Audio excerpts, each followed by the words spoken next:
So welcome to episode 2 of Let's Do a Crime podcast. I'm Ryan, he, him. And I'm Mouse, they, them. I have a background in law enforcement, not a police officer, somewhat similar. And I am an artist. So Mouse. Yes. What do you know about the Great Maple Syrup Heist? I know that it's Canadian. Of course. And of course. And I know that it involves French people. So I'm very excited. So I'm a bad Canadian. My French is horrible. I can't speak French well. I can't do the back of the throat talking thing very well, so I have terrible pronunciation. Et je parlais le français une très petite peu, mais je ne parlais pas bon, et mon accent est très terrible. So, Mouse knows first most French, I know second most. But we're both not good. So, here's a setup for like the hard-hitting movie.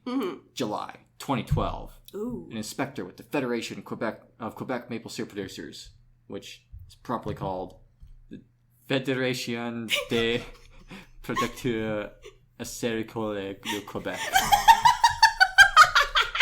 Yeah, of course. Yeah, you know. Yeah, them, just them. So I'm going to call them FPAC from now on. Yeah, the FPAC. FPAC was conducting an inventory of the Maple Syrup Strategic Reserve. As he climbed a barrel, he almost fell. The barrel should have weighed 600 pounds, but it was empty. A complete audit found over 10,000 barrels empty or filled with water. Holy shit. Oh my god. $18.7 million of syrup was missing. How do you steal 10,000 barrels of maple syrup? It's liquid. Yeah. So, like, this was all over the news for a little bit, but, like, mostly as a joke. Yeah, because, I was a cognizant human being in 2012, and I do not remember this at all. Yeah, I remember hitting this a lot in the news a lot, but it was mostly like one-liners in the news, like, what a Canadian crime. People stole maple syrup. Yeah, the only thing I know about, like, the really that I know about, like, the maple syrup industry in Canada is that it's very lucrative, and we have a maple syrup reserve. Yeah. I didn't know about this heist, necessarily. So, I fell down a rabbit hole researching this. I thought this would be, like, a fun little... Like, I thought I was going to have to, like, make a short episode. You thought you were going to have, like, a headliner where you have a tee-hee moment. Yeah, I fell down a rabbit hole here. Okay. So, FPAC is a government-sanctioned private organization. So, they're not the government, but, like, they're kind of, like, given the seal approved by the government. The government gave them a big old thumbs up and said, hey there, bud. Yeah. You can do it. They were founded in 1966 as a collective between several maple syrup producers to protect their production rights and to market their products. So FPAC doesn't make maple syrup. They're like the industry, like, standard controller. Like, they're like the industry union. Everyone's a member. Okay. Right? Yeah. So over time, their influence has grown, and they have become the de facto authority on maple syrup producers. Most producers are part of FPAC's collective agreement and handle arbitration and disputes. So, like, most, like, problems in the maple syrup industry are handled by FPAC directly before it goes any higher to, like, government. Okay. By the 2000s, they were in control of the bulk distribution and account for 77% of the global supply of maple syrup and 95% of the Canadian supply. Holy shit. Yeah, they are in charge. Yeah. They're big maple syrup, and honestly, I kind of stand that for them. Yeah, you might not after this. Oh, okay, never mind. We don't stand big maple syrup. Well, it's not that bad. Okay. But in 2000, the FPAC created the Maple Syrup Strategic Reserve. Yes, really. So if people don't know what that means, a strategic reserve is usually when a government, a country, maintains, like, holds back a certain amount of supplies for emergencies. So, like, if a war breaks out, or like every country in the world right now maintains a oil strategic reserve. So, like, if oil dries up, they'll have, like, a couple months to operate the critical stuff before they have to figure out a new plan. Yeah, maybe I jumped the gun by mentioning the reserve earlier. I didn't know it was strategic. Yeah. I just thought that it was, I don't know, backup product. I had no idea. Well, the reason for it is to protect the market from supply fluctuations. Because the problem with maple syrup productions is, for those people who don't know, maple syrup is produced by tapping maple trees in the winter, draining from some sap from them, which doesn't kill the tree, but it depends how hydrated the tree is how much sap you'll get. Yeah, you have to take really good care of the trees. Yeah, and so you boil that sap down. That's what the syrup is. Yeah. So depending on weather conditions and water conditions and all that, your production can fluctuate year to year. And of course, demand also fluctuates year to year. Right. So what would happen is that like some years production would be really, really good, and producers would pump tons of maple syrup on the market. Maple syrup goes bad. Like, it's good for a couple of years, but it will perishable. It will go bad eventually. It's not honey, but it can stay good for several years if stored properly. Yeah. And so all that syrup on the market would dump the price, and it would sell for nothing. And in some years, there'd be a really lean production, and they would have a hard time meeting quotas, and price would skyrocket. So before FPAC was founded, this is why FPAC was founded, basically, is just to try to prevent this. And the reserve was founded specifically to smooth out these problems in the market. Okay. This all is so far making a lot of sense to me. Yeah. It mostly kind of reminds me of Stardew Valley with farming. I mean, it like literally is. Yeah, it's a product. It's a produce that you have to maintain careful conditions for, like with any crop. So, like, yeah, all of this makes a lot of sense. That was a very stupid thing I just said. Even though Maple Syrup Strategic Reserve sounds kind of silly, when you look at any market, like, there's usually some kind of reserve. It's just not usually to the scale that this is. Yeah, and of course, like, most markets fluctuate, as they should. Yeah. In 2008, it was depleted, like, completely, after several poor yield years. Uh-huh. So in 2011, after a season with a lot of excess production, they just had to expand the reserve. Okay. So the reserve was physically expanded to include a rented warehouse. This becomes important later. Uh-huh. So the maple syrup black market. The FPAC tightly controls production and quota and bulk distribution. There is some leeway for small-scale production and direct sales, but for the most part, if you make syrup in Canada, you have to follow their rules.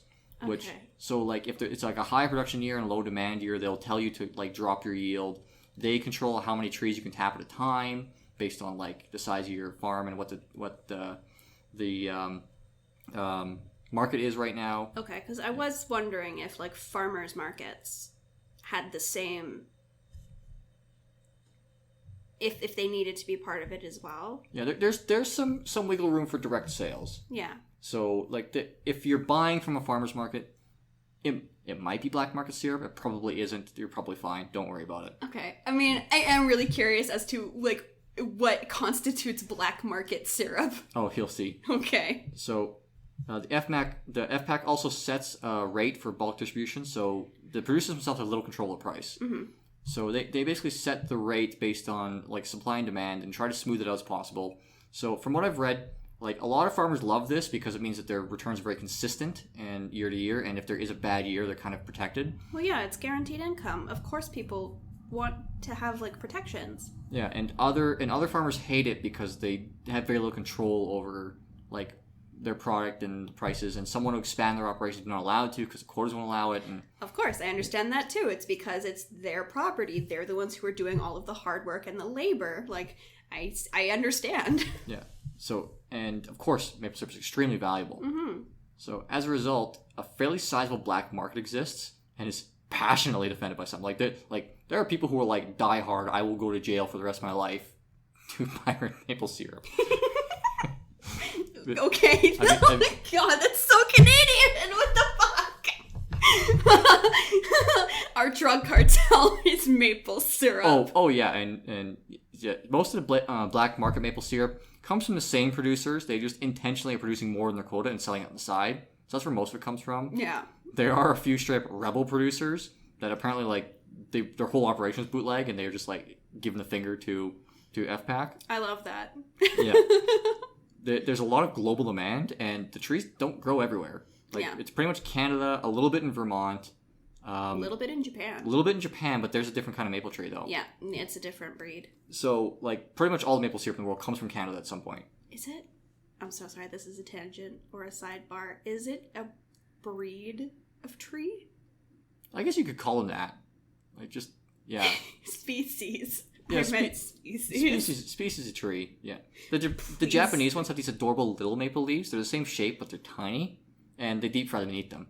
Yeah. I remember a Tumblr post where someone's like, well, why doesn't Canada do that? And then someone showed one of ours, which are about the size of a dinner plate. And they're like, because our leaves are this size. Yeah, it wouldn't be a nice little treat. It would be like a whole-ass meal. Yeah. Of leaf. Yeah, my childhood home had a maple tree on it, but it never grew big enough to produce syrup because we're, Alberta, so, like, they don't grow properly here. Yeah. Anyway, I'm so sorry. Continue. Yeah. Yeah, so the black market exists. There's not a whole lot of global supply, so, yeah, the source is limited. This ramped up for a bit in 2016. Like, when I was researching this, I kept finding stuff from 2016 where apparently, like, there was just, like, a mass protest against FPAC where, like, people were, like, pirating syrup as an act of protest. I mean, has FPAC, aside from controlling, like, the quote, like, not controlling, but setting quotas, like, has FPAC done something to deserve, like, so much irritation? Well, it's very tight controls, and the fines for violating their quotas are extreme. That's it. So the fines. So if there's anything that FPAC's doing wrong, it's probably that like people, like some of these black market syrup producers have like lost their houses and stuff from the fines because Holy shit. They're steep. Oh my god. But it's maple syrup. It's not that deep, you guys. Oh, it gets deep. Okay. So in 2016, the prohibition, like this. The 2016 protest could be its own episode in itself. It was like Prohibition era.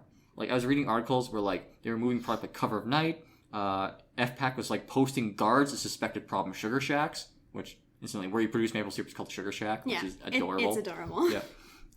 They were investigating transactions. They were doing inspection raids. Like oh my god. Like they were posting agents like hanging out at like crossroads in rural areas where they knew that the black market traffickers would come through at some point. Like it seems to be winding down though. A lot of the fines and court fees have like started racking up, so a lot of the illegal production has ramped down. But for like 4 years there was just apparently this was like it was like 1920s America, but maple syrup. Oh my. I mean, that's not something that I expected, and yet somehow, given that this is Canada, it's exactly what I expected. Oh yeah, and like the United States isn't complicit in like the. If you get illegal maple syrup across the border, they know it's illegal, then they'll like work with Canadian authorities to prosecute you. But it seems like there's not a lot of will to like look into this stuff too hard because it is so lucrative. Yeah. So it's one of those things where like if you don't get caught directly, you're probably good. Well, also it's not a drug; it's maple syrup. It's maple syrup, yeah. Like again, it's not that deep. You would think it is with it. So here's the heist. So one ambitious group of syrup bootleggers found an even more enticing source. The strategic reserve itself. Right, of course, because it's just barrels of syrup, yeah. It's basically barrels of money. Yeah. So I think I looked up somewhere what a barrel of syrup cost in like current day, and it was like $1,600. Oh my god. Yeah. Like it's worth more than oil. Also significantly. Imagine how many pancakes you could cover. Oh, or one big pancake. Just one fucking pancake the size of Hudson's Bay. Oh my god. You'd feed so many people. You need like a huge stone to heat up to like cook that though. Oh yeah, and also like with that much like I know they're stealing it to make money, but just imagine if they were stealing it because they were just really enthusiastic about maple syrup. Oh, one guy was kind of there. Oh my god. Okay. He was me and I am him. So here's where I start getting into saying French names. Okay, I'm ready. So Sebastian Jutras. Okay. Jutra? Yeah, Jutra. Yeah. Pulls up to a nondescript warehouse. His truck is loaded up with blue and white barrels. It's come and run for him. He ships the barrels to a sugar shack, one site of several owned by Richard Vallier and his father Raymond. There they drain the barrels, fill them with lake water, and ship them back to the reserve warehouse. Over time, they stop bothering to fill the barrels at all, and just return them empty. And eventually, they just drain the barrels in the warehouse and leave them. Like they start getting very sloppy with this. I mean, it makes sense though. If like after quite a while you haven't been caught, like why would you bother putting in the effort? You're wasting time. This doesn't go on as long as you think. Oh, okay. Yeah. So from there, the syrup is repackaged and moved, some to New Brunswick, Ontario, or other provinces. Some goes across the border to Vermont. The buyers typically have no idea they're buying stolen syrup. After all, why would they? Yeah. So like the police investigated it and found that the buyers largely had no idea, so none of them were ever charged. There was an apparently complex network created to move and redistribute the syrup. Police arrested as many as 30 people during their investigation. Oh my god. A lot of the blame falls to Etienne St. Pierre, a syrup reseller based in New Brunswick. So this guy was taking a lot of it and watching it, making it legit kind of thing, because he was legit reseller and he was just taking this as a new supplier. Mm-hmm. You might be wondering why they were able to come and go freely from the FPAC warehouse without drawing suspicion. I was wondering that, actually. Yeah. I was like, hey, wait a minute, how did they just do this? And that's where my boy Avec Caron comes in. Vallier may be pegged as the mastermind of all this, but the idea came from Caron. When FPAC rented space in a warehouse owned by Caron's wife, he realized he had direct access to Maple Syrup Reserve and immediately began looking for an accomplice. Oh my god. He saw his opportunity. Yeah, like according to all sources, like apparently he just as soon as he's like they're putting maple syrup there. It's unknown if his wife was aware of this. Yeah. But yeah, as soon as he knew there was syrup there, he's like, oh. Yeah. There were other unrelated businesses in this warehouse, so he did have legit reasons to access the warehouse. And if he was careful, they could come and go when no one suspected a thing. So, like, I guess his wife owned, like, the whole compound, and this was just one warehouse in the compound being rented. Okay. Which is how he was able to move to and from it without drawing too much suspicion. Yeah, because I was also thinking, if it's, like, a single warehouse and, like, there's other businesses in it, it wouldn't be as easy to point out exactly who did it, because, like, businesses could just come and go whenever. But, like, if it's specifically single buildings that each are dedicated to a business, that makes a lot more sense. Yeah. Security wasn't tight at this warehouse. Of course not. Sure is now. Yeah, I bet. So, I couldn't tell for sure, but from what I can tell, just by what I was reading and, like, looking at pictures of the warehouse, stuff like that, I think this was just a storage site. Like, there would probably only be FPAC employees here when they were actively putting stuff in or taking it out. Yeah. So I think this is how they got away with it, is because there was no one actually sitting there watching it. Now, FPAC bought the whole building. It's just a Maple Syrup Reserve. There's a fence around it. There's 24-hour security. Yeah, of course. It's secure now. Yeah. So, Caron did accuse an FPAC employee of being a real insider, but that person was investigated and never charged. And I don't see why they would be necessary. Yeah, so it mostly sounds like he was being like, well, Jacques Hughes, how do we know it wasn't you? Yeah. Yeah, basically. I think it was basically... Because I guess there was one FPAC employee who kind of was aware of the scheme, but, like, probably not actually in on it. Yeah. Around this time, he also got convicted of an unrelated insurance fraud, so I would say take what he says with a grain of salt. Yeah. Yeah. Also, like, when he got convicted, he lost his shit. So, like, he pled guilty. Yeah. So, he pled guilty and was fine. But then he was sentenced. And I said FPAC's fines are usually really harsh. He lost his shit and apparently fought the bailiff. Like, physically? Yeah, like he tried to fist fight his way out of court. Oh my god! It's maple syrup, you guys! Well, he went to jail for quite a while. Yeah, but it's oh my god, it's maple syrup. The crux of this is that it's maple syrup. My god, how long was he in jail for? I get to that later. Oh, okay, I'm so sorry. Yeah. A mutual friend introduced him to Vallier, who was already known for skirting FPAC regulations and engaging in some black market and gray market maple syrup trade. So the difference between black market and gray market is, like, definitely illegal. You're not supposed to do it. Gray market is, like, operating in, like, the edges of legality where, like, no one's really sure.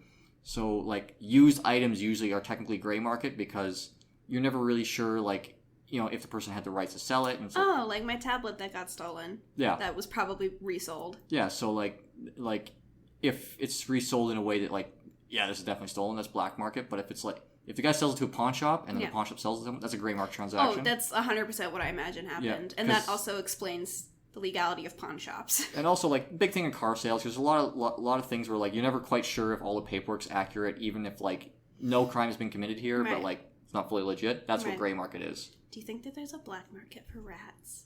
Probably. There's black market for everything. I'm definitely not interested. Black rats are illegal in Alberta. You can't have them as pets. It's stupid. It is kind of stupid. That's the crime I'm going to commit, is I'm going to have a pet rat. Anyway, sorry. Yes, admit a crime to a pseudocop. No.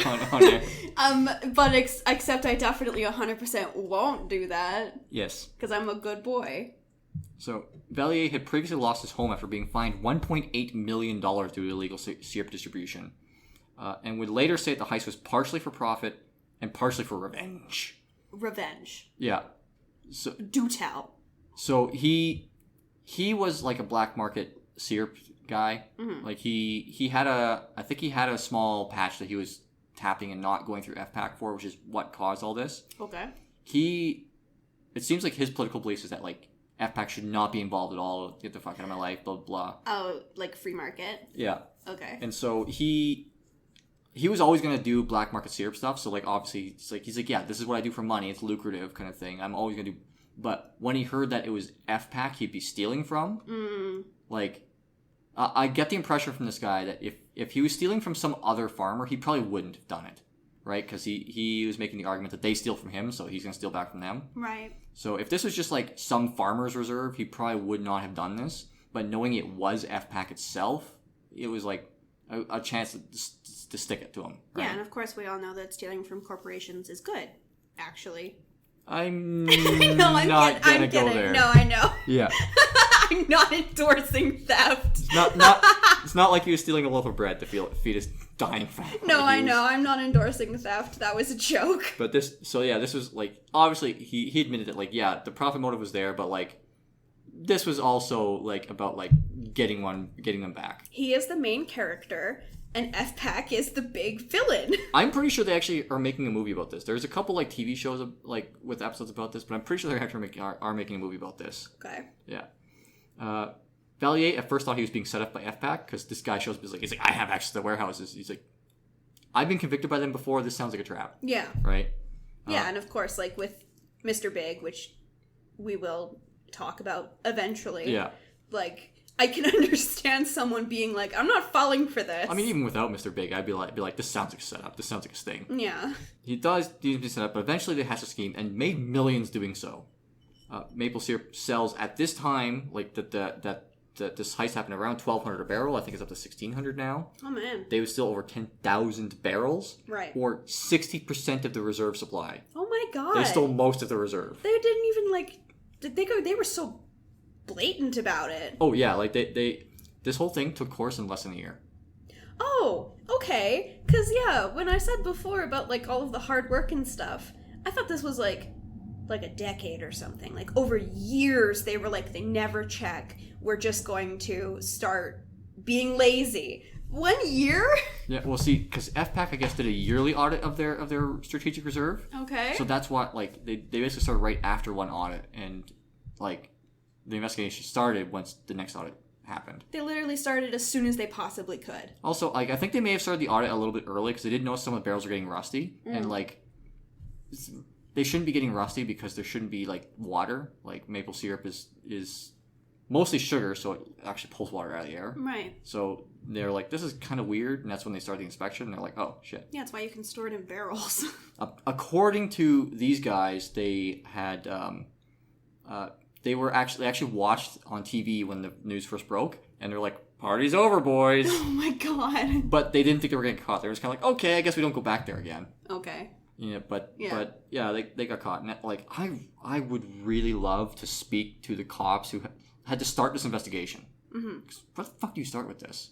Like, there's no cameras. Like, you know, you start with the barrels. I don't know. Yeah, like you fingerprint the barrels. Well, I imagine what they probably did is they probably looked into who had access and then made this connection because, like, I'm pretty sure Caron was probably like starting to associate with Valier because they're now like associates, right? They're crime buds. And like this, they had this whole operation going where like now, of course, these like 7 men got charged with this, but there were definitely much more people involved in this. Right. Apparently, they actually had a complex network of like burner cell phones where like a number would be assigned to a letter, and then they would use that for a period of time and burn the phone, and to arrange like their drop offs like that. Right. Because didn't you say that like 30 people got arrested? Yeah, 30 people were arrested during the course of the investigation. Yeah, there's got to be more because it's a web. Well, yeah, and most of them weren't charged, but like you also come on with these investigations. Like if one of the people you arrest is like a low level distributor, I don't really care about getting this guy to go to jail. If he gives me information on someone above him, I will make a deal with him to let him go for that information. That's how these things go. Yeah. So just because they weren't charged doesn't mean they weren't involved, but it means they're like either they weren't involved or their role was pretty small, or the police couldn't actually link them conclusively to it. Right. But these guys were like the main guys. So you had the guy who was doing the trucking, you had the guys who owned the sugar shacks, the guy who had access to the warehouse, and then like a couple of guys who were fencing it. But they had a complex network of like burner phones, and they would pick different times of day because like obviously the trucker could go into the compound whenever he wanted because he would go during normal business hours when other trucks were there. But when they were distributing the syrup across lines from these sugar shacks, which are known to be problems by FPAC, you'd be careful about that. And one of the articles I read suggested that part of the reason they stopped filling with water is because where they were getting the water from was a lake, and in the winter it froze over to the point where they couldn't get water out of it. Oh. So they just decided to pare down the operation. Okay, I just assumed they were getting sloppy, but that does make sense, especially since in Canada, winter is like anywhere from 6 to 8 months. Plus, with the amount of syrup they stole, I don't think filling the bars with water would have helped much any longer. Yeah. Because, like, the way inspections like this usually go is that you go take an inventory of how many you have. They're organized in, like, rows and stuff like that, and then you'll take samples from random ones to make sure it hasn't spoiled or whatever. Mm-hmm. And so you wouldn't sample everything. But if they stole 60% of the inventory, I guarantee any inspection is going to hit one of their barrels. Oh, of course. It's over half. So, like, if they had so they probably realized that, too, once they realized how much they'd already taken. They probably got to a point where they're like, well, if they check any of the barrels, we're going to get caught anyway, so why bother with the probably time-consuming refilling of the barrels? Mm-hmm. So took over the course of the year. It didn't take long to get caught, though. In July 2012, the theft was discovered. By October, the police had located a supply of maple syrup they were able to link to the thefts. They also used lie detectors on some of the distributors, which I think is stupid. Well, yeah, because polygraph tests have been proven to be not effective at all. Yeah, and it's also not court admissible. Yeah. So this is one thing that, like, now, most of this happened in Quebec, and Quebec has weird different laws that, like, don't always line up with, so my knowledge of law might not apply super well to them. Mm-hmm. But from what I know of evidence collection is if you do something that is a violation of someone's rights and then you get evidence from that and then you get evidence from that, all that evidence is invalid. Yeah. Because it started with a rights violation. I don't know if a lie detector would necessarily be a rights violation, but I still wouldn't use that as an investigative tool. Mm-hmm. But I guess they just kind of like quizzed all the different distributors and gave them lie detectors. But by December, they started making arrests. So it probably wasn't too hard to figure out that Etienne, who was one of the main distributors, mm-hmm. he also had run-ins with FPAC before because he wasn't a producer, so he wasn't like subject to their regulations. Right. But he was buying from other black market people and was butting up against their FPAC for his quotas and stuff. So he was a known figure. Yeah, so he's already on the radar, so I imagine that's probably why. And of course it's like you can be like, okay, well, Valier knows Etienne and they know Caron, you know, that's how you build these kind of investigative webs. Yeah.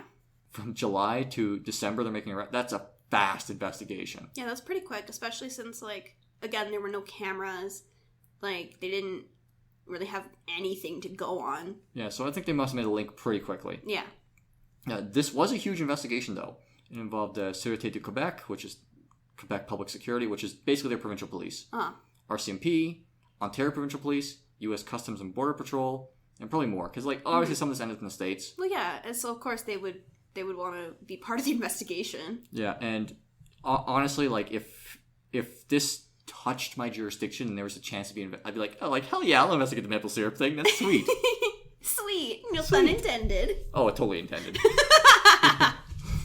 So the court cases were mostly settled in 2016 and 2017. Richard Valier was sentenced to 8 years and $9.4 million. Oh, wow. So I'm going to talk about this fine a little bit because he was sentenced to $9.4 million. He appealed it. It was dropped to $1 million because he apparently provided evidence that he made $1 million. But then Superior Court reversed that and put it back to $9.4 million because you're supposed to calculate the fines based on how much of the victim's stuff is not recoverable mm-hmm. and not how much you made. So that, basically to make it so, crime will always necessarily pay less than you'll be fined for it. Okay. So the $9.4 million is based on the value of the syrup they couldn't recover. Okay. Yeah. Raymond, his father, was sentenced to 2 years, less a day, followed by probation.